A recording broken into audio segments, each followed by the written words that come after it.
Good morning, Loganites. Today is let's just start over. Today is the end of week 11 for my nurse practitioner school. It's already here. 11 weeks went by very, very fast. Good news. All my grades are still in the positive. So, I had that bad grade last week. I did it, every week you're doing more assignments. I took my average from a 90 to a 92. So we're on the come up. We're steadily moving it back up. Luckily I already had a good amount of points on the board, so it only took it from 100 to a 90. But theory and philosophy just isn't my jam. I wish it was. It's just not. So a few weeks ago, I did a little experiment where I said I'm going to try to continue to keep track of what I do every day in a daily little notebook called 5 Critical Tasks. So the goal is to do 5 critical tasks every single day, and it's supposed to help you stay on target, stay on track, and keep up with it. So I've done it for, I think, about 10 weeks, so 2.5 months. I've actually kept up with it. I plan for one light day a week, so like my Saturdays are my light day.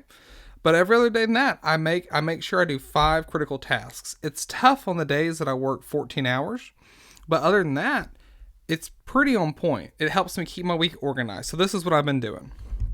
Basically, on today's Sunday, I'll finish up. Sunday's kind of like my catch-up day for school or to work ahead.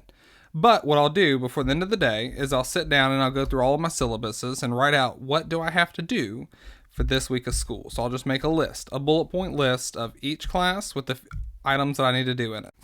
Let me show you last week's.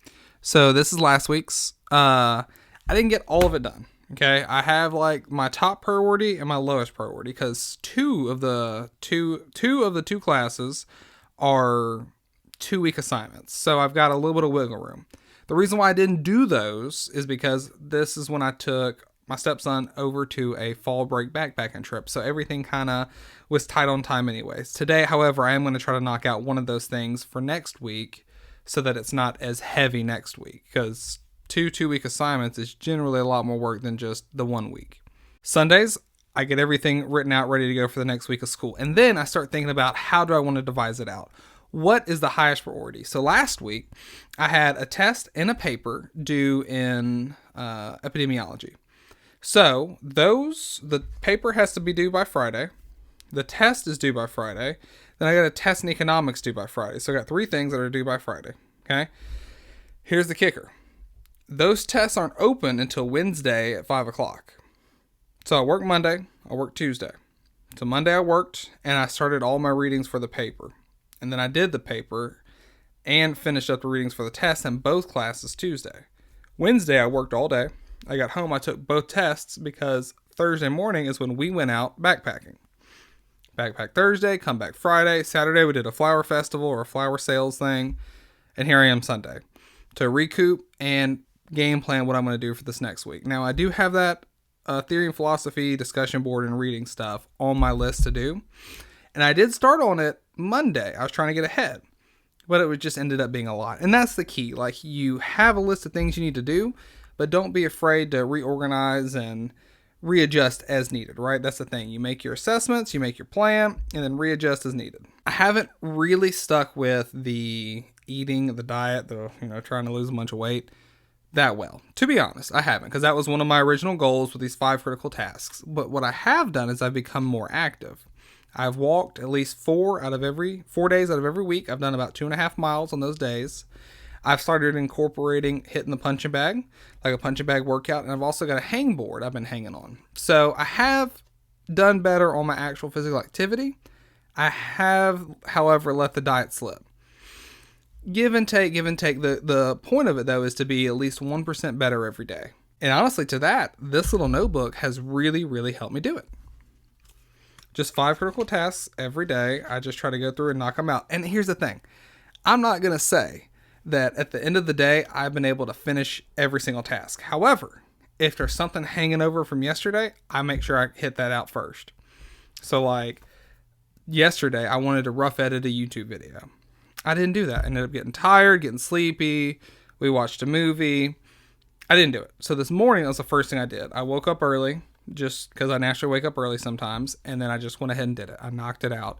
because that was hanging over from yesterday. It does keep you on schedule. It's like a personal accountability because you're not really managing time, you're managing yourself. And that's the key, right? Whatever helps you manage yourself better is the right way. Fun fact, I did already go ahead and fill out one of these all the way. I mean, it's supposed to be like 100 pages, but some of them already filled out from our Yellowstone trip. So I already filled up a notebook. So booyah. So on those tests that I took, Wednesday night after working 14 hours, I made 290s, and I'm very, very proud about that.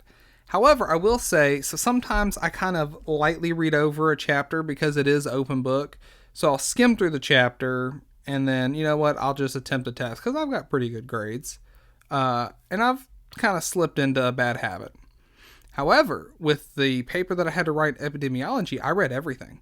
I read every scrap of literature to be able to make sure I didn't miss anything because it's kind of a funky class where they really grade hard in that class. That being said, when I took the test, there was terms and stuff in there that I had never seen before. Ever. So that's kind of worrisome. That's worrisome because I did the midterm. I did really well in the midterm. And then we go past the midterm. I got 100 on the midterm, by the way. We go past that. And then now they're just making these questions up out of thin air. I don't know what's going on. And that's very worrisome. We're almost there. I've basically already gotten more than half of the grades available to make, right? So I've got at least half of the grades back on the whole syllabus. With my averages this strong, I'm not too worried. But the thing is, if you fail one class in this whole DNP program, that's it. You're done. You get one class you get one class to fail to retake. But if you fail 2 classes, that's it. There's not much wiggle room in the actual program. So I'm a little worried about that fact. There's been no weird out of the blue assignments. There's been no weird stuff this week. I'm just happy that things are finally starting to settle down and we're starting to kind of come to like an equilibrium where we can kind of breathe a little bit and realize we're not all out here trying to kill each other. Because that's what it felt like. It felt like all the instructors were like, blah, blah. We have to like really make them pay to appreciate this nurse practitioner, this doctorate program.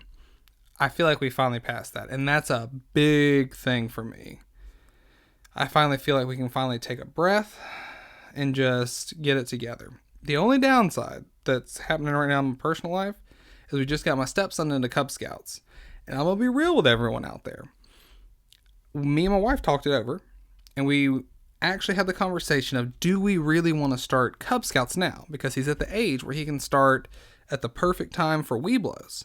And then in 2 years, he can be at the perfect time to start actual Boy Scouts. So we had decided that we're not going to push it because 2 years are going to be really busy. I'm in doctorate school. She's busy with all of her stuff. Like, it's a lot. But if he comes to us and he says, hey, I want to do this, then we're of course going to do it because it's a great program. Man, wouldn't you know that sorry son of a gun. At school, they come up, they give him a piece of paper. This dude brought the paper to us and set it down and said, I want to join the Cub Scouts. That's great. Let's see if it dies down for a few days. Next morning, he wakes up. Hey, have you filled out that Cub Scout thing?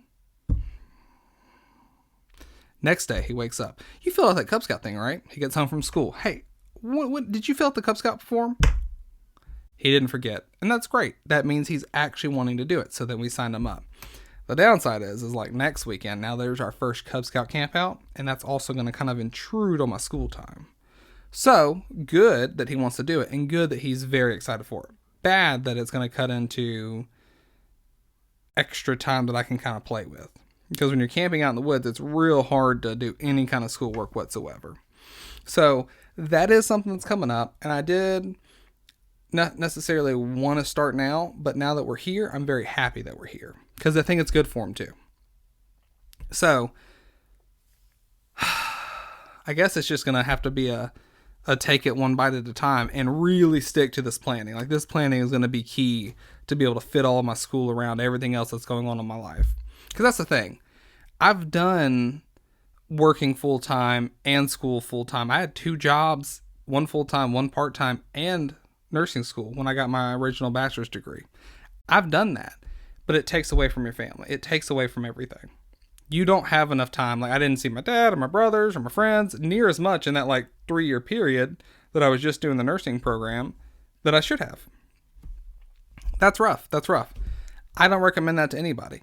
That's why this time I'm trying to make it where I spend more quality time with my family now that I have like an actual family, so that I don't take away from them. And this is just all about that balancing act. This is all just me trying to figure it out and keep my head above water and make the grades so that I can financially provide for my family better in the future. That's kind of the goal here. I'm trying out a new camera angle today, so let me know how you like it. It's different. I'm still using the good mic and stuff. So I'm using a phone. I'll just go ahead and say it. I'm using a phone, trying out a different camera angle. It's got some different lenses in it. Let me know in the comments.